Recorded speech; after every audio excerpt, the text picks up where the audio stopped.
বাহিনী মোতায়েন নিয়ে সিইও দফতরে বৈঠক, জয়েন্ট ডিপ্লয়মেন্ট কমিটিকে নিয়ে বৈঠক কমিশনের।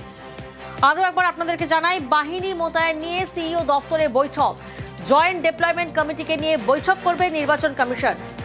সান্নিক প্রতিনিধি আমাদের সঙ্গে রয়েছেন, সরাসরি সান্নিকের থেকে জানবো, সান্নিক কখন শুরু হচ্ছে এই বৈঠক, এই বৈঠকে মূলত কারা কারা থাকছেন এবং কোন কোন বিষয়ের উপর জোর দেওয়া হচ্ছে?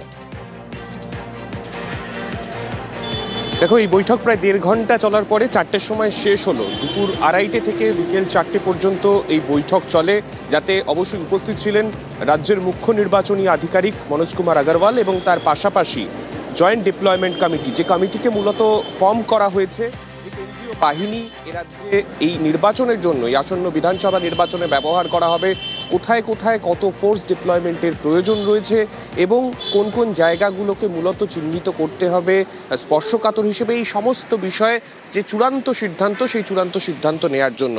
আর সেই জন্যই এই জয়েন্ট ডিপ্লয়মেন্ট কমিটিকে নিয়ে আজকে রবিবার দিন রাজ্যের মুখ্য নির্বাচনী আধিকারিকের দপ্তরে বিশেষ বৈঠক হলো এবং সেই বৈঠকে জয়েন্ট ডিপ্লয়মেন্ট কমিটির তরফে যারা উপস্থিত ছিলেন তাদের মধ্যে অবশ্যই স্পেশাল অবজারভার, যিনি পুলিশের পার্টটা দেখছেন, অর্থাৎ প্রাক্তন আইপিএস এনকে মিশ্রা, তিনি নিজে উপস্থিত ছিলেন।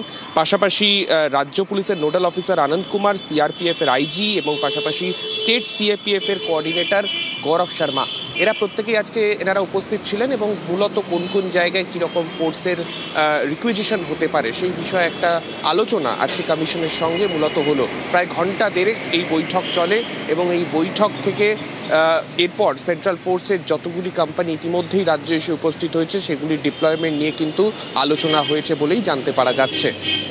বেশ।